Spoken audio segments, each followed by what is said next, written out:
നമസ്കാരം. ഞാൻ ലിസിൻ സ്റ്റീഫനാണ്. പ്രൊഡ്യൂസർ അസോസിയേഷൻ്റെ ട്രഷററും അതോടൊപ്പം ഡിസ്ട്രിബ്യൂട്ടർ അസോസിയേഷൻ്റെ പ്രസിഡൻറ്റുമാണ്. കഴിഞ്ഞ 3-4 ദിവസങ്ങളായിട്ട് ഞങ്ങളുടെ അസോസിയേഷനിൽ നടക്കുന്ന ഞങ്ങൾക്കുള്ളിൽ നടന്ന വിഷയങ്ങൾ ഇങ്ങനെ പുറത്തു വരികയും അത് പുറത്ത് ഒരുപാട് പേർക്ക് ഒരു ഡിസ്കഷൻ ഉണ്ടാക്കേണ്ട ഒരു കാര്യമായി മാറുകയും ചെയ്തു. അതിൻ്റെ ഒരു പശ്ചാത്തലത്തിൽ മാത്രമാണ് ഞാനിന്ന് അത് ഒരു പരിധി വിട്ടു പോകുന്നു എന്ന് മനസ്സിലാക്കിയപ്പോഴാണ് ഞങ്ങൾക്കുള്ളിലുള്ളവരുടെ ഇടയിൽ ആയിട്ട് ഒരു ഡിസ്കഷൻ്റെ ഭാഗമായിട്ട് ഇന്ന് ഈ ഒരു പ്രസ് മീറ്റ് ഇവിടെ വിളിച്ചു കൂട്ടിയത്. ആക്ച്വലി പറഞ്ഞു കഴിഞ്ഞാൽ അറിയാം, സിനിമ എന്ന് പറയുന്നത് സിനിമ, സ്പോർട്സ്, രാഷ്ട്രീയം ഇതൊക്കെ മനുഷ്യജീവിതത്തിൽ ഏറ്റവും പ്രധാനപ്പെട്ട ഒന്നാണ്. അതിൽ ഞാൻ പ്രവർത്തിക്കുന്ന മേഖലയാണ് സിനിമ എന്ന് പറയുന്നത്. സിനിമ ഒരു വിനോദമാണ്, എൻ്റർടൈൻമെൻ്റാണ്. അപ്പം ഒരുപാട് പേര് ജോലി ചെയ്യുന്നുണ്ട്. അപ്പോൾ ആ ജോലി ചെയ്യുന്ന ആൾക്കാർ അവരുടെ ഒരു എൻ്റർടൈൻമെൻ്റ് എന്ന് പറയുന്നത് സിനിമ ഏറ്റെടുക്കുമ്പോൾ സിനിമയ്ക്കുള്ളിൽ ഒരുപാട് പ്രശ്നങ്ങൾ ഇപ്പോൾ കടന്നു പോകുന്നുണ്ട്. കാരണം 2024 എന്ന് പറയുന്നത് മലയാള സിനിമയുടെ ഏറ്റവും നല്ല വർഷമായിരുന്നു. അതായത് ഒരു ജനുവരി വെച്ച് നോക്കിക്കഴിഞ്ഞ് കഴിഞ്ഞാൽ ജനുവരിയിൽ നിന്ന് തുടങ്ങി ഇപ്പോൾ ഡിസംബർ വരേക്കും ഏറ്റവും നല്ല ഹിറ്റുകൾ ഉണ്ടായ ഒരു വർഷമാണ് 2024. അപ്പം അങ്ങനെ ഒരു വർഷത്തിൽ നിന്ന് 2025 എത്തി നിൽക്കുമ്പോൾ ഇതിൻ്റെ ഒരു വ്യവസായം എന്ന് പറയുന്നത്, ഇതിൻ്റെ ഒരു ബിസിനസ് സാധ്യത എന്നൊക്കെ പറയുന്നത് കുറച്ച് കുറഞ്ഞു വരികയാണ്. അല്ലെങ്കിൽ OTT അല്ലെങ്കിൽ സാറ്റലൈറ്റ് പോലെയുള്ള കാര്യങ്ങൾ, ഇതിന് വേണ്ടപ്പെട്ട പ്രധാനമായ കാര്യങ്ങൾ ഞങ്ങളെ അത്രമാത്രം വേണ്ട രീതിയിൽ കാണുന്നില്ലേ എന്നുള്ളൊരു സംശയം ഞങ്ങൾക്ക് ഉണ്ട്. മറ്റു ഭാഷകളെ കുറച്ചുകൂടെ കൂടുതലായിട്ട് അന്യഭാഷാ ചിത്രങ്ങൾ അവരെടുക്കാനായിട്ട് തയ്യാറാകുന്ന പശ്ചാത്തലത്തിൽ ഞങ്ങളുടെ നിർമ്മാതാക്കളുടെ ഒരു സംഘടനയിൽ നിന്ന് ഭയങ്കരമായ ഡിസ്കഷൻ വരികയും ഞങ്ങളുടെ ഒരു ഇതിൻ്റെ നിർമ്മാണ ചെലവ് ഭയങ്കരമായിട്ട് കൂടിപ്പോയി. അപ്പോൾ ഇതിൻ്റെ ഒരു എക്സ്പെൻസ് കൂടിയപ്പോൾ ഇതിൻ്റെ റിട്ടേൺസ് കൂടെ ഞങ്ങൾക്ക് കിട്ടണമല്ലോ. അപ്പോൾ റിട്ടേൺ കിട്ടിക്കൊണ്ടിരുന്ന ഒരു മെയിൻ പ്ലാറ്റ്ഫോമുകളായ അവരൊന്നും ഇപ്പോൾ മലയാള സിനിമ ബിഫോർ റിലീസ് എടുക്കുന്നില്ല. അപ്പോൾ ഇതൊരു വലിയ ഒരു ഇഷ്യൂ ആണ്. അപ്പം ഇതിൻ്റെ ഒരു ചർച്ച ഞങ്ങളുടെ പ്രൊഡ്യൂസർ അസോസിയേഷനിൽ ഗൗരവമായിട്ട് ഓരോ മാസവും ഇങ്ങനെ കൂടുന്ന എക്സിക്യൂട്ടീവ് കമ്മിറ്റിയിൽ ഇങ്ങനെ കൂടിയപ്പോൾ നമുക്ക് സംയുക്ത മീറ്റിംഗ് വേണം എന്നുള്ളതിൻ്റെ അടിസ്ഥാനത്തിൽ പ്രൊഡ്യൂസർ അസോസിയേഷൻ വിളിച്ചു ചേർത്ത ഒരു സംയുക്ത മീറ്റിംഗ്, അതിൻ്റെ അകത്ത് ഫിയോക്ക് ഉണ്ടായിരുന്നു, ഡിസ്ട്രിബ്യൂട്ടർ അസോസിയേഷൻ ഉണ്ടായിരുന്നു, ചേംബറിൻ്റെ ആൾക്കാരുണ്ടായിരുന്നു, എല്ലാവരും ഉണ്ടായിരുന്നു. അപ്പം ആർട്ടിസ്റ്റിനെ നമ്മൾ ഈവൻ വിളിച്ചു ചേർന്നു. അപ്പോൾ അവർക്കത് വരാനായിട്ട് ഈവൻ പറ്റത്തില്ല. പിന്നെ ഞങ്ങളുടെ മെമ്പറായിട്ടുള്ള ആൻജറിനെ എല്ലാം ഞങ്ങൾ വിളിച്ചിരുന്നതാണ്. അപ്പോൾ പറ്റുന്നവർ മാത്രം അന്ന് അവൈലബിലിറ്റി, ഇപ്പോൾ നമ്മളൊരു മീറ്റിങ്ങിന് വിളിക്കുമ്പോൾ ആ ദിവസം ഫ്രീ ആണെങ്കിൽ എല്ലാവർക്കും വരാനായിട്ട് പറ്റുള്ളൂ. അപ്പം അന്ന് ആൻജറിന് അവിടെ ഉണ്ടായിരുന്നില്ല. അപ്പം ഞങ്ങൾ പല സംഘടനകൾ കൂടി ആ മീറ്റിങ്ങിൽ പല കാര്യങ്ങൾ ഡിസ്കസ് ചെയ്തിരുന്നു.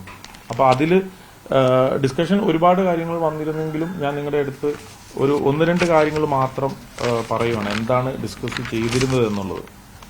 മെയിനായിട്ട് ഞങ്ങൾ തിയേറ്ററുകാരനെ കൂടെ ഇതിനകത്ത് വിളിച്ചതെന്താണെന്ന് ചോദിച്ചാൽ, തിയേറ്ററിൽ നമ്മൾ പടം എത്തിക്കുകയാണ്. കാരണം അവർക്കിത് അറിയേണ്ട കാര്യമില്ല. എങ്കിൽ പോലും ഞങ്ങൾ ഞങ്ങളുടെ ഒരു വിഷമം തിയേറ്ററുകാരോട് പറഞ്ഞു. കാരണം ഈ മറ്റ് സംസ്ഥാനങ്ങളിലൊക്കെ എങ്ങനെയാണെന്ന് വെച്ച് കഴിഞ്ഞാൽ തിയേറ്ററിൽ ഒരു മിനിമം ഗ്യാരണ്ടി കൊടുക്കും, തിയേറ്ററിൽ ഒരു മിനിമം അഡ്വാൻസ് നമുക്ക് പ്രൊഡ്യൂസർക്ക് അല്ലെങ്കിൽ ഡിസ്ട്രിബ്യൂട്ടർക്ക് നമുക്ക് കിട്ടുന്നുണ്ട്. അപ്പം ആ ഒരു വ്യവസ്ഥ, ഒരു മിനിമം ഗ്യാരണ്ടി, അതായത് നമ്മളൊരു പടം ഒരു തിയേറ്ററിൽ കൊടുക്കുമ്പോൾ, ഇപ്പോൾ ഒരു തിയേറ്ററിൽ ഒരു എക്സാമ്പിൾ, ഒരു എറണാകുളത്ത് പത്മ എന്ന് പറയുന്ന തിയേറ്ററിൽ അല്ലെ കവിത എന്ന് പറയുന്ന തിയേറ്ററിൽ നമ്മളൊരു പടം ഒരു 50 ലക്ഷം രൂപ വരെ പ്രൊഡ്യൂസർക്ക് ഷെയർ വരുന്ന പടങ്ങളുണ്ട്. അപ്പം നമ്മുടെ ഒരു ബെനിഫിറ്റിന് വേണ്ടിയിട്ട് ഞങ്ങൾ നിങ്ങൾക്ക് 10 ലക്ഷം രൂപയ്ക്ക് മിനിമം ഗ്യാരണ്ടിക്ക് നിങ്ങൾക്ക് തരാം. നിങ്ങൾ 10 ലക്ഷം രൂപ വരുന്ന ആ ഒരു 10 ലക്ഷം രൂപ ഗ്യാരണ്ടി പ്രൊഡ്യൂസർക്ക് മിനിമം ഗ്യാരണ്ടി കിട്ടുന്ന പോലെയുള്ള കാര്യങ്ങളൊക്കെ ഞങ്ങൾ ഡിസ്കസ് ചെയ്തിരുന്നു ആ ഒരു സംയുക്ത മീറ്റിംഗിൽ. അതുപോലെ തന്നെ ആർട്ടിസ്റ്റുകളുടെ റെമ്യൂണറേഷൻ, ടെക്നീഷ്യന്മാരുടെ റെമ്യൂണറേഷൻ, ഇതെല്ലാം നമുക്ക് കുറയ്ക്കുന്നതിന് എന്ത് ചെയ്യാൻ വേണ്ടിയിട്ട് പറ്റും. അപ്പം ഇതെല്ലാം ഇതൊക്കെ അറിയിച്ചുകൊണ്ടിട്ട് ഞങ്ങളൊരു ലെറ്റർ പ്രൊഡ്യൂസർ അസോസിയേഷൻ അമ്മയ്ക്ക് അയച്ചിരുന്നു.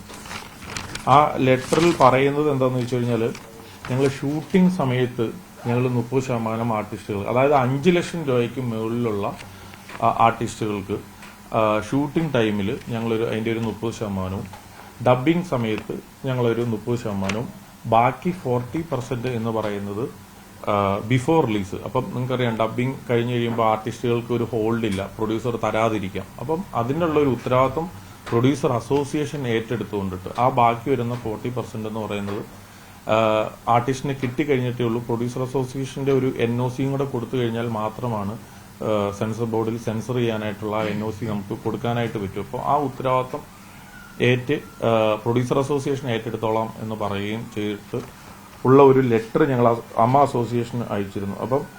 അപ്പോൾ ഞങ്ങൾക്ക് അതിന് മറുപടി കിട്ടിയത് എന്താണെന്ന് വെച്ച് കഴിഞ്ഞാൽ, ഇപ്പോൾ ഞങ്ങൾക്ക് ഇതിൻ്റെ അകത്തെ ഭൂരിഭാഗം ആൾക്കാരും ഈ 5 ലക്ഷം രൂപ മുകളിൽ ശമ്പളം വാങ്ങുന്ന ആൾക്കാരായതുകൊണ്ടിട്ട് ഇത് ഞങ്ങൾക്കൊരു കമ്മിറ്റിക്ക് മാത്രമായിട്ട് ഇങ്ങനെ ഒരു തീരുമാനം പറയാനായിട്ട് സാധിക്കത്തില്ല എന്നും, ഞങ്ങളുടെ ഒരു ജനറൽ ബോഡി കൂടി കഴിഞ്ഞിട്ട് ഞങ്ങൾക്ക് ഇതിനൊരു മറുപടി നിങ്ങൾക്ക് തരാമെന്നുള്ളൊരു ലെറ്ററാണ് ഞങ്ങൾക്ക് PN വന്നത്.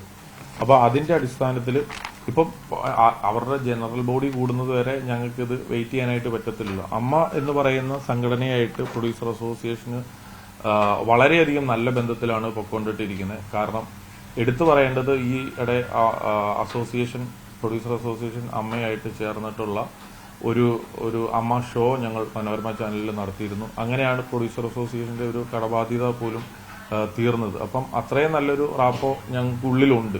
അപ്പം അതിൻ്റെ അകത്ത് വേറെ എന്തെങ്കിലും ഒരു ഡിഫറെന്റ് കൈൻഡ് ഓഫ് ഡിസ്കഷനോ അല്ലെങ്കിൽ ഞങ്ങൾക്കൊരു എതിരഭിപ്രായമോ ഇപ്പം ഇവനില്ല. കാരണം എന്താണെന്ന് വെച്ചാൽ അത് വേറെ ഇത് വേറെ. കാരണം അത് പ്രൊഡ്യൂസർ ഉണ്ടെങ്കിലേ അമ്മ അസോസിയേഷൻ ഉള്ളൂ. അപ്പം ആർട്ടിസ്റ്റുകൾ ഉണ്ടെങ്കിലേ ഉള്ളൂ പ്രൊഡ്യൂസർക്ക് പ്രൊഡ്യൂസ് ചെയ്യാനായിട്ട് ഇവൻ പറ്റുള്ളൂ. ഈ വക നിസ്സാര കാര്യങ്ങൾ നമ്മൾ നിങ്ങൾക്ക് പറഞ്ഞു തരേണ്ട ഒരു കാര്യമില്ല. ഇപ്പോൾ നടന്നൊരു സാഹചര്യത്തിൽ അതിൻ്റെ അകത്ത് തന്നെ വന്ന അടുത്തൊരു ഡിസ്കഷനാണ്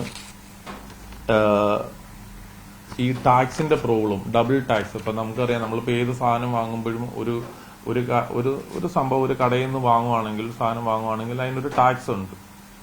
അപ്പം ആ ടാക്സ് കൂടെ GSTയും കൂടെ അടച്ചിട്ടാണ് നമുക്ക് കിട്ടുന്നത്. നമ്മളെ സംബന്ധിച്ച്, സിനിമേനെ സംബന്ധിച്ചെന്ന് പറയുമ്പം ഡബിൾ ടാക്സേഷൻ വരുവാണ്. ഗവൺമെന്റിന്റെ ഇടയിലുള്ള സർക്കാരിന്റെ ഇടയിലുള്ള അധിക നികുതി ചാർജും കൂടെ ഇതിനകത്ത് വരുന്നതുകൊണ്ടിട്ട് അത് പ്രേക്ഷകരിലേക്കാണ് അത് എത്തുന്നത്. അപ്പൊ പ്രേക്ഷകർ എന്താണെന്നത് അവിടെ ചൂസി ആവുകയാണ്. അപ്പം ഒരു ഹിറ്റാവുന്ന പടത്തെ മാത്രം കണ്ടുകൊണ്ടിട്ട് തിയേറ്ററിൽ വരാം എന്ന് പറയുമ്പോൾ ഇവിടത്തെ സിനിമേനെ മുന്നിൽ കണ്ടുകൊണ്ടിട്ട് നിൽക്കുന്ന തിയേറ്ററുകളെല്ലാം പൂട്ടിപ്പോകേണ്ട ഒരു അവസ്ഥയിലേക്ക് വരുവാണ്. ഞാൻ ഒരു നിർമ്മാതാവായി കഴിഞ്ഞതിന് ശേഷമാണ് ഞാനൊരു ഡിസ്ട്രിബ്യൂട്ടർ ആയത്. ഡിസ്ട്രിബ്യൂട്ടർ ആയതിനു ശേഷമാണ് ഞാനൊരു തിയേറ്റർ നടത്തുന്ന ഒരാളായി മാറിയത്. അപ്പം എനിക്ക് കേരളത്തിൽ 38-40ഓളം തിയേറ്ററുകൾ ഞാൻ നടത്തുന്നുണ്ട്. ഇതെല്ലാം എൻ്റെ ഓണർഷിപ്പിലല്ല, ഞാൻ ലീസിനെടുത്ത് നടത്തുന്നതാണ്. ഞാൻ ഈ നടത്തുന്ന തിയേറ്ററുകളെല്ലാം ഇതിന്റെ ഓണറുടെ കയ്യിൽ നിന്ന് ഞാൻ ലീസിന് വാങ്ങിയേക്കുന്ന തിയേറ്ററുകളാണ്. അപ്പം അവരത് നമ്മുടെ കയ്യിൽ ഏൽപ്പിച്ചേക്കുന്നത് അവർക്കത് നടത്താനായിട്ട് പറ്റുന്നില്ല, ലാഭകരമല്ലാത്തത് കൊണ്ടിട്ടാണ് എന്നെ ഏൽപ്പിച്ചേക്കുന്നത്. എന്നെ ഏൽപ്പിക്കുമ്പോൾ ഞാനതൊരു 100% സിനിമയോടുള്ള ഒരു പാഷന്റെയും കൂടെ പുറത്താണ് ഞാൻ സിനിമ തിയേറ്ററിലൂടെ റൺ ചെയ്യുന്നത്. അപ്പം എനിക്ക് സിനിമ തിയേറ്ററുകാരുടെ അവസ്ഥ വളരെയധികം നേരിട്ട് അറിയാവുന്ന ഒരു കാര്യമാണ്. നിങ്ങൾക്കറിയാം, കേരളത്തില് 17-18 സ്ക്രീനുകളോളം കേരള സർക്കാരിന്റെയാണ്. കൈരളി ശ്രീ തിയേറ്ററുകൾ സർക്കാരിന്റെ തിയേറ്ററുകളാണ്. അപ്പം നിങ്ങൾക്കറിയാം, ഞാൻ ഇപ്പോൾ ഒരു തിയേറ്റർ നടത്തുമ്പോൾ ഇപ്പൊ ഒരു എക്സാമ്പിൾ മാത്രമാണ് ഞാൻ പറയുന്നത്. ഞാൻ തിയേറ്റർ നടത്തുന്ന ഒരു സ്ഥലത്ത് സർക്കാരിന്റെ ഒരു തിയേറ്ററും നടത്തുമ്പോൾ, അവിടെ 2 തിയേറ്റർ നടത്തുമ്പോൾ സർക്കാരിന്റെ പ്രതിനിധിയാണ് വിളിക്കുന്നത് പടം കിട്ടാൻ വേണ്ടിയിട്ട്. അപ്പോൾ നോർമലായിട്ട് ബിസിനസ് ചെയ്യുന്ന എനിക്കോ അല്ല എന്നെ പോലെയുള്ള ആൾക്കോ പടം തരുവോ അത് സർക്കാർ തിയേറ്ററിൽ ആദ്യം പ്രിഫറൻസ് കൊടുക്കുമോ? അപ്പം സർക്കാർ അങ്ങനെയുള്ള കാര്യങ്ങൾ പോലും നമുക്കൊരു ഭീഷണിയാണ്. കാരണം സർക്കാരും നമ്മൾ ചെയ്യുന്ന ബിസിനസ്സും സർക്കാരും ചെയ്യുന്നുണ്ട്. അപ്പൊ സർക്കാരിനല്ലേ മുൻഗണന കൊടുക്കുന്നത്. അപ്പൊ അങ്ങനെയുള്ള സാഹചര്യങ്ങളെല്ലാം നമ്മൾ ഫേസ് ചെയ്തുകൊണ്ടിട്ട് പൊയ്ക്കൊണ്ടിരിക്കുന്ന ഒരു സാഹചര്യത്തിൽ സിനിമയുടെ ഒരു നിർമ്മാണം, ഒരു അസോസിയേഷനിൽ ഞങ്ങൾ ഒരു മാസത്തിൽ ഒരു മീറ്റിംഗ് വെച്ച് കൂടുന്നുണ്ട്. അപ്പോൾ ആ മീറ്റിംഗിൽ പുതിയതായിട്ട് വരുന്ന സിനിമകൾ എന്ന് പറയുന്നത് 10-30 സിനിമകളാണ്, പുതിയ സിനിമകൾ പ്രപ്പോസലായിട്ട് വരുന്നത്. അപ്പോൾ അത് പുതിയ ആർട്ടിസ്റ്റുകളുണ്ട്, മെയിൻ ആയിട്ടുള്ള ആർട്ടിസ്റ്റുകളുണ്ട്. ആ സ്ഥിതിയിൽ ഇപ്പോൾ 5 സിനിമകൾ 4 സിനിമകൾ മാത്രമാണ് ഓരോ മാസവും ഇപ്പോൾ പുതിയതായിട്ട് വരുന്നത്.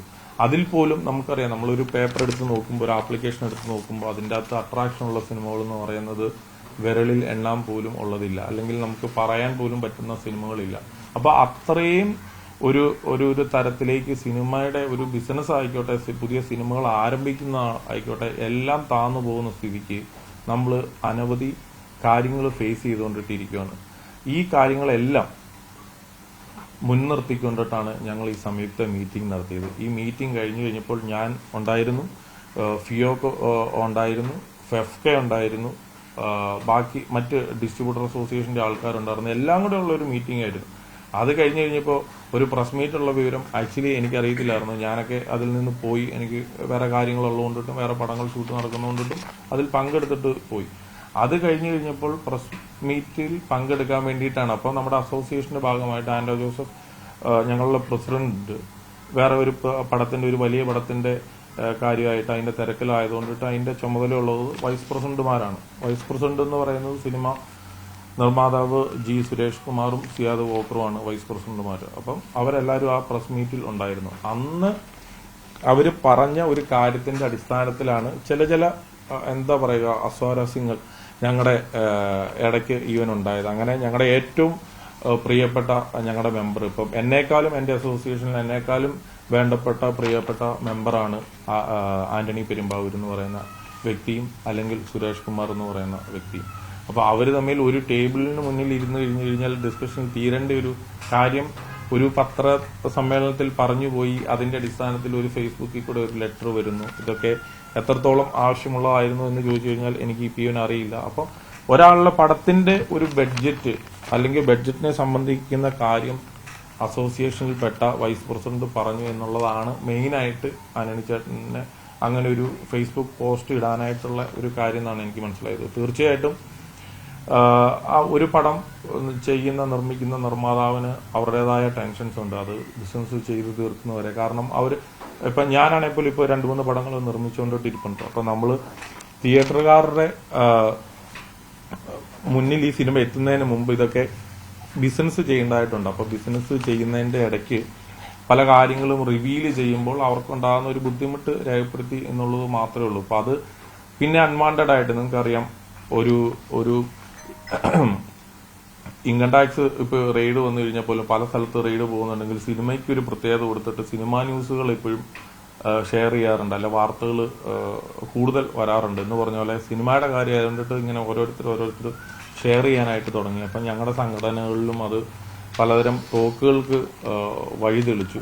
അപ്പം അതിന്റെ അടിസ്ഥാനത്തിലാണ് ഞാൻ ഈ മീറ്റിംഗ്, ഒരിക്കൽ കൂടി പറയുന്നത്, ഞാൻ ഈ മീറ്റിംഗ് വിളിച്ചത് അതുകൊണ്ടിട്ടാണ്. ഞങ്ങൾക്കിടയിൽ ഒരു പ്രശ്നവുമില്ല എന്നുള്ളതാണ് സത്യസന്ധമായ ഒരു കാര്യം. ഞാൻ ഇപ്പോഴും ആന്റണി ചേട്ടനോട് സംസാരിച്ചതാണ്. ഈ നാളെ ഒരു സിനിമ സമരം വന്നു കഴിഞ്ഞാൽ അതിന്റെ ഏറ്റവും മുന്നിൽ നിൽക്കുന്ന ഒരാള് അല്ലെങ്കിൽ അസോസിയേഷന് വേണ്ടിയിട്ടിട്ട് അതിൻ്റെ അകത്തെ ഒരു നല്ല മെമ്പർ എന്നുള്ള രീതിയിൽ ആ അസോസിയേഷൻ എടുക്കുന്ന ഏത് തീരുമാനത്തിനൊപ്പം നിൽക്കുന്ന ഒരു മെമ്പറാണ് ആന്റണി പെരുമ്പാവൂർ എന്നുള്ള ഒരു കാര്യം ഒരിക്കൽ കൂടി ഓർമ്മപ്പെടുത്തി അദ്ദേഹം എന്നെ വിളിച്ചപ്പോൾ. അപ്പോൾ അങ്ങനത്തെ ഒരു പ്രശ്നമില്ല. സുരേഷ് ഏട്ടനും ഒരു പർപ്പസ്ഫുള്ളി ഒരു പറഞ്ഞ ഒരാളെ ഒരു ഇന്നൊരു ആർട്ടിസ്റ്റിനെ നോവിക്കാൻ വേണ്ടിയിട്ടോ അല്ലെങ്കിൽ ഇന്നൊരു ആർട്ടിസ്റ്റിനെ ബേസ് ചെയ്തോ ഒന്നും പറഞ്ഞതല്ല. നിങ്ങൾക്കറിയാം, ഒരു അസോസിയേഷനെ സംബന്ധിച്ച് ജൂനിയർ ആയിട്ടുള്ള ആൾക്കാരും ഉണ്ട്, സീനിയർ ആയിട്ടുള്ള ആൾക്കാരും ഉണ്ട്. അപ്പോൾ നമുക്ക് 2 ടൈപ്പ് ഓഫ് ആൾക്കാരും നമുക്ക് ആവശ്യമാണ്. സീനിയർ ആയിട്ടുള്ള ആൾക്കാർ പറയുമ്പോഴാണ് കുറച്ചുകൂടെ ആധികാരികമായിട്ട് അത് പറയാനായിട്ട് പറ്റുകയുള്ളൂ. അതിന്റെ അടിസ്ഥാനത്തിലാണ് സുരേഷ് ഏട്ടൻ അത് പറഞ്ഞത് എന്നുള്ളത് മാത്രമാണ് എനിക്കത് പറയാനായിട്ടുള്ളത്. ഇന്ന് രാവിലെയും ഇന്നലെയൊക്കെ ഞാൻ സുരേഷ് ഏട്ടനായിട്ട് സംസാരിച്ചാണ്. സുരേഷ് ഏട്ടൻ ഒരു ഇൻഡസ്ട്രീനെ മോശമാക്കാനായിട്ടോ അല്ലെങ്കിൽ ഒരു വ്യക്തിപരമായിട്ട് ആരെയെങ്കിലും വേദനിപ്പിക്കാനായിട്ടോ ഒന്നും പറഞ്ഞൊരു കാര്യമല്ല എന്നുള്ളത് ഒരിക്കൽ കൂടി ഒരു അസോസിയേഷന്റെ ഒരു പ്രതിനിധി എന്നുള്ള ഒരു നിലയിൽ ഞാൻ നിങ്ങളെ അത് ഓർമ്മപ്പെടുത്തുകയാണ്. ഇതൊക്കെയാണ് ഇതിന്റെ ഇടയിൽ നടന്നിട്ടുള്ള കാര്യങ്ങൾ.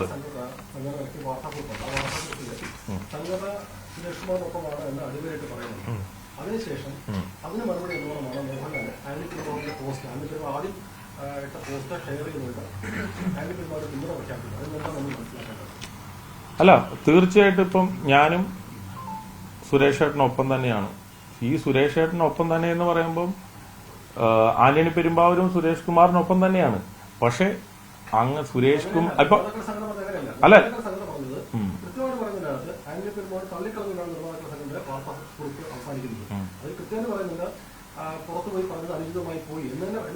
അല്ല അത് കറക്റ്റാണ്. അതിന്റെ അകത്ത് ഇപ്പം ഒരു പക്ഷെ ഞാനും അതിന്റെ അകത്ത് സംഘടനകളുള്ള ഒരാളല്ലേ. അപ്പൊ ആ സംഘടനയുടെ ഒരു പ്രസിഡന്റ് അല്ലെങ്കിൽ ഒരു ട്രഷറർ എന്നുള്ള രീതിയിൽ ഒരു അംഗത്തിന്റെ ഒരു കാര്യം ഞാൻ പോയി ഒരു പ്രസ് മീറ്റിൽ ഇവൻ പറയുമ്പോൾ അതൊരു വ്യക്തിപരമായിട്ട് ഇപ്പൊ ഇവൻ പറയുമ്പോൾ അത് ചിലപ്പോ ഇഷ്ടപ്പെടാതെ ഈ പീവിന് ഇരിക്കാം. അത്ര മാത്രമേ അതിൻ്റെ അകത്തുള്ളൂ. അതിൻ്റെ അകത്തൊരു ഒരു മേശയ്ക്ക് ചുറ്റുവരുന്ന് സംസാരിച്ച് തീർക്കേണ്ട വിഷയമായിരുന്നു ഇതെന്നുള്ളത്. അങ്ങനെ ഒരു അംഗത്തിന്റെ സിനിമയെ എടുത്തു പറഞ്ഞുകൊണ്ട് ഒരു വാർത്താ സമ്മേളനം നടത്തേണ്ട ആവശ്യമുണ്ടായിരുന്നു. അല്ല, അങ്ങനെയല്ല. ആ അംഗത്തിന് വേണ്ടിയിട്ട് ആ അംഗത്തിന്റെ പ്രശ്നം മാത്രം പറയുന്ന ഒരു പത്രസമ്മേളനം അല്ലായിരുന്നു അത്. ആക്ച്വലി ഒരു സംയുക്ത മീറ്റിംഗിൽ പങ്കെടുത്ത, അല്ലെങ്കിൽ അവിടെ എന്തൊക്കെ കാര്യങ്ങളാണ് നിർദ്ദേശിച്ചത്, ചർച്ച ചെയ്യപ്പെട്ടത് എന്നുള്ള കാര്യങ്ങൾ, പല കാര്യങ്ങൾ പറയുന്നതിന്റെ ഇടയിൽ നമ്മൾ കാഷ്വലായിട്ട് ചോദിക്കൂലോ. അപ്പൊ അങ്ങനെ ചോദിച്ച ഒരു ചോദ്യത്തിനുള്ള മറുപടി ആയിട്ടാണ് പുള്ളി അദ്ദേഹം പറഞ്ഞത്. സമ്മേളനത്തിൽ അങ്ങനെ ഒരു സംഭവം പറഞ്ഞിട്ടില്ല. ആന്റണി പെരുമാറിന്റെ ബജറ്റിനെ കുറിച്ച് പറഞ്ഞിട്ടില്ല. അദ്ദേഹം വേറൊരു ഓൺലൈനിൽ കൊടുത്ത അഭിമുഖത്തിലാണ് പറഞ്ഞത്. വാർത്താ സമ്മേളനത്തിൽ സുരേഷ് കുമാർ ആ വാക്ക് ഉപയോഗിച്ചിട്ടില്ല. ആന്റണി പെരുമാർ ബജറ്റിനെ കുറിച്ച് പറഞ്ഞിട്ടില്ല. ഇവിടെ ഏറ്റവും പ്രധാനപ്പെട്ട കാര്യം, ഇതുമായി ബന്ധപ്പെട്ടിട്ട് ആന്റണി പെരുമാറിന് ഈ പ്രശ്നമുണ്ടായപ്പോൾ ഞായറാഴ്ച എന്ന ദിവസം ലിസ്റ്റിന് ഉൾപ്പെടെ ഉള്ളവരെ വിളിച്ചു. ആന്റണി പെരുമാർ വിളിച്ചിരുന്നു, ഇല്ലേ? അസോസിയേഷൻ ഉള്ളവരെ വിളിച്ചിരുന്നു. അന്നും ആന്റണി പെരുമാർ ആവശ്യപ്പെട്ടത് എന്റെ ബജറ്റിനെ കുറിച്ച് പറയാൻ ആർക്കാണ് അധികാരമുള്ളത്, അത് അസോസിയേഷൻ ചുമതലപ്പെടുത്തിയിട്ടുണ്ട്. ഒരു ചോദ്യം ഉന്നയിച്ചു. അന്ന് അസോസിയേഷനിലുള്ള മറുപടി ആന്റണി പെരുമാറിന് നൽകിയത് അതൊരു തിരുത്ത് നൽകാം എന്ന് ആന്റണി പെരുമാർ നൽകി എന്നുള്ള കാര്യത്തിൽ യാതൊരു ലിസ്റ്റിനില്ല എന്ന് എനിക്കറിയാം. പിന്നെ ഈ വാർത്താക്കുറിപ്പ് ഇറക്കുമ്പോൾ അതുമായി ബന്ധപ്പെട്ട് ഒരു പോയിന്റ് പോലും എഴുതി ചേർക്കാതെ ഇരിക്കാനുള്ള ഒരു കാരണം എന്താണ്? ആന്റണി പെരുമാർ പറഞ്ഞ് അക്കമിട്ട് ചോദിച്ച ഒരു കാര്യമാണ് എന്റെ ബജറ്റിനെ കുറിച്ച് പറയാൻ സുരേഷ് കുമാർ എന്താണ് അധികാരം, അത് സുരേഷ് കുമാറിന് അസോസിയേഷൻ ചുമതലപ്പെടുത്തിയാണോ? അത് അല്ല എന്നും അതേ എന്നും ആ വാർത്താക്കുറിപ്പിൽ ഇറക്കിയിട്ടില്ല. അതാണ് വീണ്ടും ഇന്നലെ മോഹൻലാൽ ഉൾപ്പെടെ എടുത്തത് ഷെയർ ചെയ്യാനുള്ള കാരണം ഉണ്ടായത്. വളരെ കറക്റ്റാണ്. കാര്യം എന്താണെന്ന് വെച്ച് കഴിഞ്ഞാൽ, ഒരു വ്യക്തിയുടെ, ഒരു സിനിമയുടെ ഒരു കാര്യം ഒരു അസോസിയേഷൻ അങ്ങനെ വേണേൽ പറയേണ്ട കാര്യമായിട്ടില്ല. പക്ഷെ അതുകൊണ്ടിട്ടാണ് ഞാൻ പറഞ്ഞത്, നമ്മൾ കൂടുന്ന മാസത്തിൽ കൂടുന്ന എക്സിക്യൂട്ടീവ് കമ്മിറ്റിയിൽ നിങ്ങൾ ഇത് അറിയണം, ഞങ്ങളുടെ പ്രശ്നങ്ങൾ അറിയണം, ആർട്ടിസ്റ്റ് ഇത്രയൊക്കെയാണ് വാങ്ങുന്നത്, ഞങ്ങൾ ഇന്ന പ്രശ്നങ്ങളുണ്ട്, ഇത് മറ്റുള്ളവരോട് അറിയണം. അല്ലാണ്ട് പൊതുജനം അറിഞ്ഞിട്ട് പൊതുജനം ഇതിനു വേണ്ടിയിട്ട് എന്ത് ചെയ്യാൻ വേണ്ടിയിട്ടെന്നുള്ള രീതിയിലല്ല നമ്മളിത് പുറത്തേക്ക്, നമ്മൾ ഇതിനു വേണ്ടിയിട്ട് ട്രൈ ചെയ്തല്ലോ. അപ്പം ഈ പല നിർമ്മാതാക്കളും പുതിയതായിട്ട് വരുമ്പോഴത്തേനും ഈ റെമ്യൂണറേഷൻ കൂടുതൽ കൊടുക്കുമ്പോൾ എക്സിസ്റ്റിംഗ് ആയിട്ടുള്ള പ്രസന്റ്ലി നിർമ്മിക്കുന്ന നിർമ്മാതാക്കളും അത് അഫക്റ്റ് ആവുകയാണ്. അപ്പൊ പല നിർമ്മാതാക്കൾ പറഞ്ഞതിന്റെ അടിസ്ഥാനത്തിലാണ് സുരേഷ് ഏട്ടൻ ഇത് പബ്ലിഷ് ചെയ്തത്. അല്ലാണ്ട് സുരേഷ് ഏട്ടന്റെ ഒരു പേഴ്സണൽ ഇന്റൻഷൻ അല്ല ഓക്കെ ഇതെല്ലാം കൂടെ പബ്ലിഷ് ചെയ്തേക്കാം. ജനുവരിയിൽ ഒരു പടം അല്ലല്ലോ പബ്ലിഷ് ചെയ്തത്, ജനുവരിയിൽ റിലീസ് ചെയ്ത സിനിമകളാണ് പബ്ലിഷ് ചെയ്തത്. അതിന്റെ അകത്ത് ഒരു സിനിമകളും വിട്ടിട്ടില്ല. അതിന്റെ അകത്ത് 1 ലക്ഷം രൂപ പോലും വരാത്ത, കളക്ട് ആവാത്ത സിനിമകളെല്ലാം ഉൾപ്പെടെ പറഞ്ഞിട്ടുണ്ട്. അതല്ല ചോദ്യം. ഞാൻ ചോദിച്ചത് ആന്റണി പെരുമാറിന്റെ എമ്പുരാനുമായി ബന്ധപ്പെട്ട് 141 കോടി രൂപ മുതൽ മുടക്കുണ്ട്. അത് ആന്റണി പെരുമാർ സുരേഷ് കുമാറിന് പറഞ്ഞു. സുരേഷ് കുമാർ ഒരു ഓൺലൈനിൽ നടത്തിയ ഇന്റർവ്യൂവിൽ പറയുന്നത് അത് വലിയ ചർച്ചയായി. അത് പറഞ്ഞപ്പോൾ ആന്റണി പെരുമാറിന്റെ കത്തിൽ കറക്റ്റ് ഫേസ്ബുക്ക് പോസ്റ്റിൽ പറയുന്നുണ്ട് അതിന് ചുമതല സുരേഷ് കുമാറിനെ ചുമതലപ്പെടുത്തിയിട്ടുണ്ടോ, ചുമതലപ്പെടുത്തിയിട്ടുണ്ടോ അസോസിയേഷൻ, ഇല്ലെങ്കിൽ അതിനൊരു മറുപടി എനിക്ക് വേണമെന്ന് പറഞ്ഞപ്പോൾ ആ കത്തിൽ ആ ഒരു പോയിന്റ് നിങ്ങൾ ഉൾപ്പെടുത്തായിരുന്നാണ് വീണ്ടും മോഹൻലാൽ ഉൾപ്പെടെയുള്ളവരെ ഫേസ്ബുക്ക് പോസ്റ്റ് അല്ല സംഭവിച്ചു. അത് പറഞ്ഞതിൽ അതായത് എന്താണെന്ന് വെച്ചാൽ, ഒരു ബിസിനസ് നടത്തേണ്ട ഒരാൾ എന്നുള്ള രീതിയിലും സുരേഷ് കുമാർ ഒരു നിർമ്മാതാവ് എന്നുള്ള രീതിയിലും പുള്ളിക്ക് അതൊരു പറഞ്ഞു കഴിഞ്ഞപ്പോൾ അത് വേണ്ടായിരുന്നു എന്ന് തോന്നിയിട്ടുണ്ട്. തീർച്ചയായിട്ടും തോന്നിയിട്ടുണ്ട്. കാരണം അതൊരു ബിസിനസ് നടത്താത്തൊരു സിനിമയാണ്. ഞാൻ എന്തിനാണ്, കാരണം എന്താണെന്ന് വെച്ചാൽ ബിസിനസ് നടത്തിയ ഇറങ്ങിക്കഴിഞ്ഞ സിനിമകളെ പറ്റി ആയിരുന്നു പറഞ്ഞത്. ഇറങ്ങാൻ പോകുന്ന സിനിമയെ പറ്റി എന്തോ അല്ല, ഇതെന്താന്ന് വെച്ച് കഴിഞ്ഞാൽ നമ്മൾ പേഴ്സണൽ ടോക്കുകൾ എല്ലാവരും ഒക്കെ ആയിട്ട് നടത്താറുണ്ടല്ലോ. ഞാൻ പറഞ്ഞല്ലോ, അത് ഒരു പക്ഷേ പുള്ളിക്ക് അത് പറയേണ്ട കാര്യമില്ലായിരുന്നു ആ ഇതില്. കാരണം അതൊരു ഇറങ്ങാത്ത സിനിമയാണ്, ബിസിനസ് നടത്താത്ത ഒരു സിനിമയാണ്. പിന്നെ ഇവരെല്ലാം നല്ല ഫ്രണ്ട്സ്.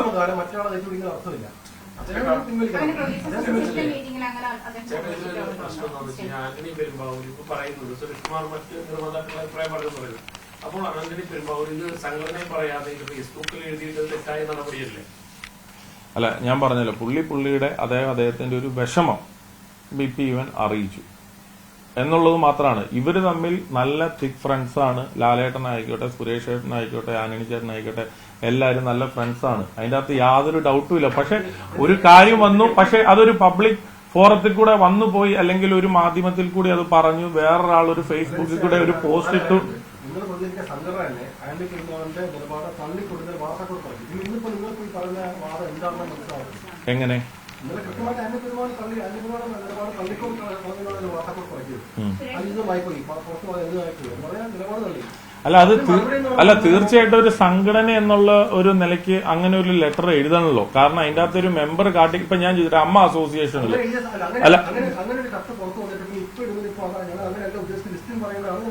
അല്ല, ഞാൻ ഇവരോട് രണ്ടുപേരോട് സംസാരിച്ച വ്യക്തി എന്ന നിലയ്ക്കാണ്, ഞാൻ അസോസിയേഷന്റെ ഒരു ഭാരവാഹി എന്നുള്ള നിലയ്ക്കാണ് ഞാൻ പറയുന്നത്.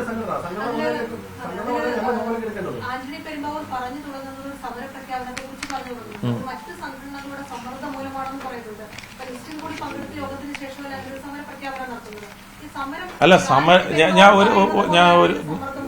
ഞാനൊരു കാര്യം പറഞ്ഞിട്ട്, നമ്മളൊരു സമരം എന്ന് പറയുന്നത് നാളെ മുതൽ എന്ന് പറയുവാണെങ്കിൽ ഓക്കെയാണ്, അതാണ് ഒരു സമരം. ഒരു ജൂൺ മുതൽ ആരംഭിക്കാൻ പോകുന്ന ഒരു സമരം എന്ന് പറയുമ്പോൾ അതിന്റെ ഇടയ്ക്ക് എത്രയോ ചർച്ചകൾ നടക്കും. പറഞ്ഞു മനസ്സിലായി? നമ്മൾ ഇങ്ങനെ ഒരു ലെവലിലേക്ക് പോവുക എന്ന് പറയുമ്പോൾ പെട്ടെന്ന് അങ്ങനെ ഒരു സമരം നടക്കുമല്ലോ. നമ്മൾ ചർച്ചകൾ അതിന്റെ ഇടയ്ക്ക് നടക്കൂലേ? എല്ലാ സംഘടനകളുമായിട്ട് മീറ്റ് ചെയ്യത്തില്ലേ? അമ്മയായിട്ടോ FK ആയിട്ടോ അല്ലെങ്കിൽ മറ്റുള്ള അനുബന്ധപ്പെട്ട സംഘടനകളുമായിട്ട് നമ്മൾ ചർച്ച തീർച്ചയായിട്ടും നടത്തി കഴിഞ്ഞിട്ട് സമരം വെക്കാൻ വേണ്ടിയിട്ടല്ലോ. ഇന്ന് ഞാൻ ചോദിച്ചാൽ എനിക്കൊരു 40 തിയേറ്ററുകളുണ്ട്, അല്ലെങ്കിൽ കേരളത്തിൽ 750 തിയേറ്ററുകളോ ഉണ്ട്, സ്ക്രീനുകളോളം ഉണ്ട്. ഇതെല്ലാം അടച്ചിട്ടിട്ട് ആർക്കാണ് ഗുണം കിട്ടുന്നത്? നമ്മൾ അങ്ങനെ ഒരു സമരത്തിന് അഗനിസ്റ്റ് ആണ്.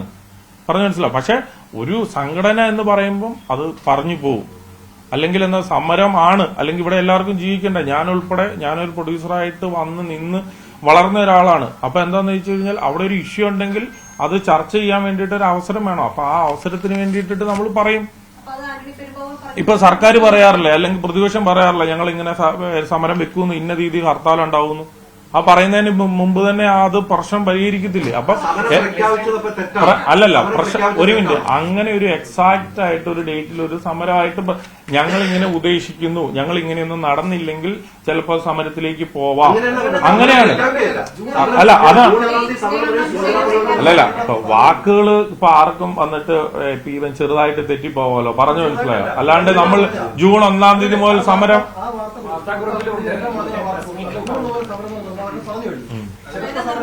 സംഘടന പറയുന്നു സമരം ഒരു തീയതി അടക്കം പ്രഖ്യാപിച്ചുകൊണ്ട് ഒരു സമരം എന്ന് പറയുന്നു. ആന്റണി പെരുമ്പാവൂർ ആ പോസ്റ്റിൽ ഏറ്റവും ആദ്യം ചോദ്യം ചെയ്യുന്ന അതാണ്, ഈ സമര പ്രഖ്യാപനം എന്തിനായിരുന്നു? അല്ല എന്തിനായിരുന്നു എന്ന് ചോദിച്ചു കഴിഞ്ഞാൽ ആനന്ദ് ചേട്ടൻ അവിടെ വന്നിട്ടില്ല. ഞാൻ പറയട്ടെ, ഒരാൾ വരാത്ത ഒരാൾ എന്താന്ന് വെച്ച് കഴിഞ്ഞാൽ ഒന്നെങ്കിൽ എല്ലാവരോടും അത് വിളിച്ച് ചോദിച്ച്, അങ്ങനെയാണല്ലോ.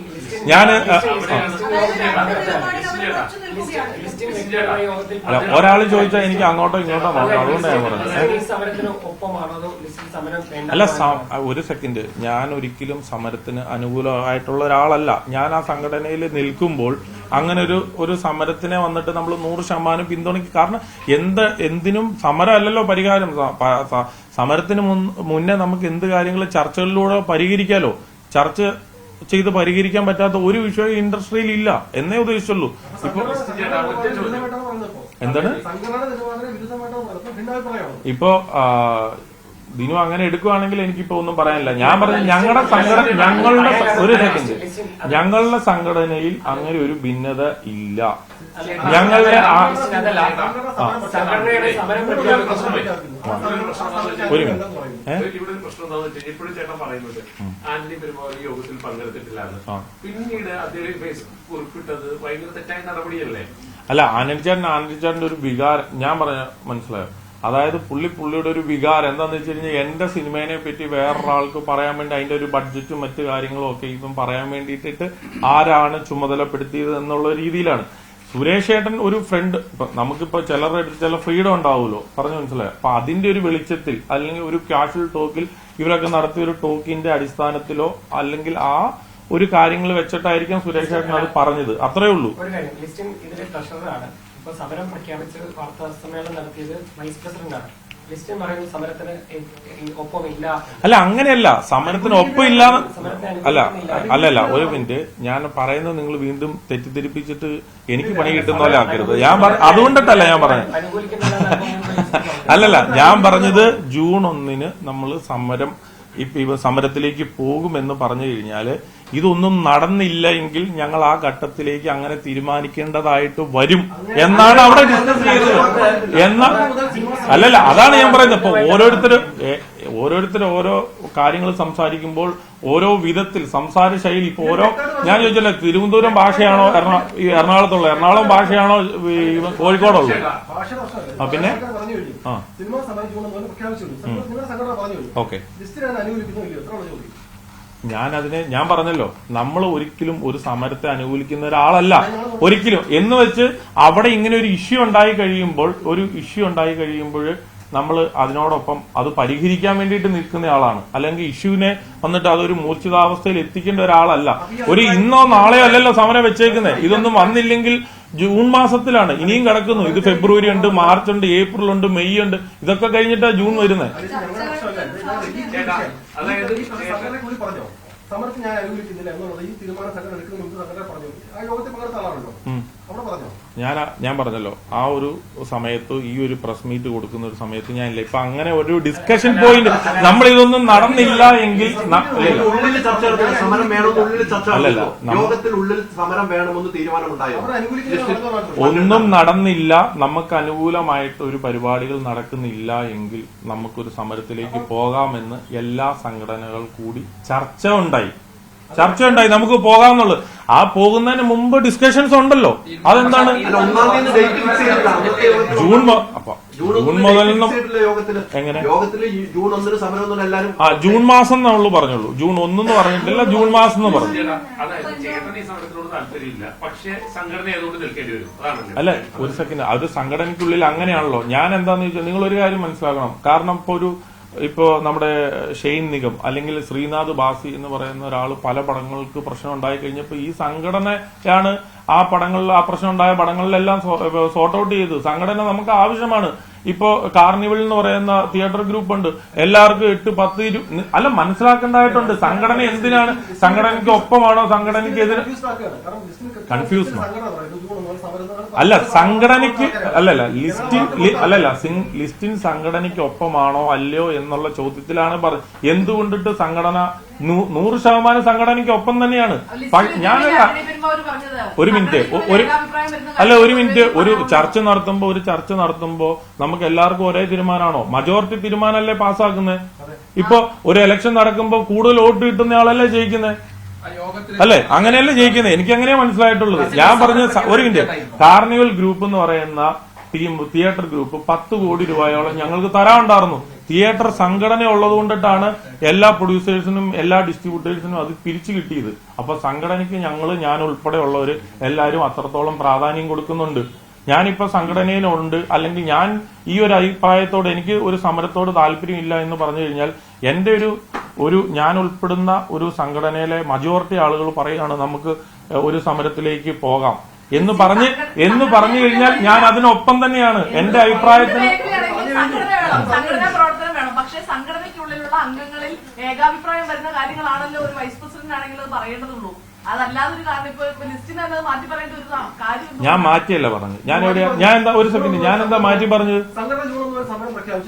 അല്ല ഒരു സെക്കൻഡ്, നിങ്ങൾ എന്റെ അഭിപ്രായമാണ് ചോദിച്ചത് അല്ലെ? സംഘടനയുടെ അഭിപ്രായം ഞാൻ പറഞ്ഞു. നിങ്ങൾ എന്റെ ഒരു അഭിപ്രായം സമരത്തോട് ലിസ്റ്റിന് അനുകൂലിക്കുന്നുണ്ടോ എന്ന് ചോദിച്ചു കഴിഞ്ഞാൽ സമരത്തോട് ഞാൻ അനുകൂലിക്കുന്നില്ല എന്ന് തന്നെയാണ് ഞാൻ ഇപ്പോഴും പറയുന്നത്. സംഘടനയുടെ അഭിപ്രായത്തോട് യോജിക്കുന്നുണ്ടോ എന്ന് ചോദിച്ചാൽ 100% സംഘടനയുടെ അഭിപ്രായത്തോട് ഞാൻ യോജിക്കുന്നു എന്നാണ് ഞാൻ പറയുന്നത്. കാരണം ഞാൻ സംഘടനയിൽ നിന്ന് പല ആനുകൂല്യങ്ങളും കൈപ്പറ്റിയ ആളാണ്. എനിക്കൊരു പ്രശ്നം വന്നു കഴിയുമ്പോഴത്തേനും സംഘടനയാണ് എന്റെ ഒപ്പം ഉള്ളത്. ഒരു ഇൻഡിവിജ്വൽ ആയിട്ട് പോയി എനിക്ക് പല പ്രശ്നങ്ങളും തീർക്കാനായിട്ട് സാധിക്കത്തില്ല. അത് മനസ്സിലാക്കണം.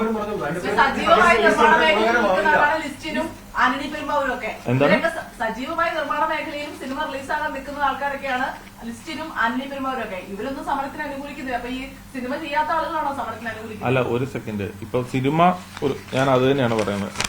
സിനിമ ഇപ്പോ സുരേഷ് കുമാർ എന്ന് പറയുന്ന നിർമ്മാതാവ് ഏറ്റവും കൂടുതൽ സിനിമ നിർമ്മിച്ചിട്ടുള്ള ആളാണ്. ലാസ്റ്റ് സുരേഷ് ഏട്ടൻ നിർമ്മിച്ച ഒരു സിനിമ എന്ന് പറയുന്നത് വാശി എന്ന് പറയുന്ന ഒരു സിനിമയാണ്. അദ്ദേഹം 2022 നിർമ്മിച്ചയാളാണ്. ടൊവിനോ എന്ന് പറയുന്ന ഇപ്പോഴത്തെ ഹീറോയാണ് അതിന്റെ അകത്തെ നായകൻ. കീർത്തി സുരേഷാണ് നായിക. സിയാദ് കോക്ർ, മാരിവില്യൻ ഗോപുരങ്ങൾ എന്ന് പറയുന്നത് ഈ കഴിഞ്ഞ വർഷം നിർമ്മിച്ച സിനിമയാണ്. ദേവദൂതൻ റിലീസ് ചെയ്തു. കുറി എന്ന് പറയുന്ന ഒരു പടം നിർമ്മാണം ചെയ്തു. അപ്പൊ അവരൊക്കെ എങ്ങനെയാണ് പഴയ പ്രൊഡ്യൂസേഴ്സ് എന്ന് പറഞ്ഞു കഴിഞ്ഞാൽ അവർ ഇപ്പോഴും പടം ചെയ്യുന്ന പ്രൊഡ്യൂസേഴ്സ് അല്ലേ? അവർ പടം ചെയ്യാത്ത പ്രൊഡ്യൂസേഴ്സ് ആണോ? അല്ലല്ലോ. നിലവിൽ പടം ചെയ്യുന്ന പ്രൊഡ്യൂസേഴ്സ് ആണ് സിയാദ് കോക്കർ, സുരേഷ് കുമാർ എല്ലാം. ഞങ്ങളുടെ സജീവ മെമ്പറാണ്, ഞങ്ങളുടെ സീനിയർ മെമ്പറാണ്. നമ്മൾ ബഹുമാനിക്കുന്ന മെമ്പേഴ്സാണ് അവര്. നമ്മൾ അവർക്കൊപ്പം തന്നെയാണ്. ആന്റണി പെരുമ്പാവൂർ ഞാൻ എന്ന വ്യക്തിനേക്കാൾ കൂടുതൽ ഞാൻ എത്രയാണോ ഈ അസോസിയേഷൻ വേണ്ടപ്പെട്ടത് അതിൽ കൂടുതൽ വേണ്ടപ്പെട്ട ആൾ തന്നെയാണ് ആന്റണി പെരുമ്പാവൂർ എന്ന് പറയുന്ന വ്യക്തി. ആ വ്യക്തിയായിട്ട് ഞാൻ ഇന്ന് രാവിലെയും കൂടെ സംസാരിച്ചാണ്. 100% അസോസിയേഷൻ ഒപ്പം തന്നെയാണ്.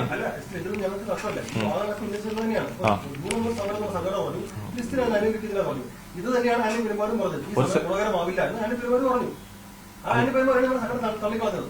അല്ല ദിനു, ഞാൻ പറയുന്നത് അതായത് പുള്ളിയുടെ അഭിപ്രായം ഇവൻ പറഞ്ഞു. ഞാൻ അതിനെ അനുകൂലിക്കുന്നില്ല എന്ന് പറഞ്ഞു. അതുകൊണ്ടാണ് നമുക്ക് ടൈമുണ്ട്.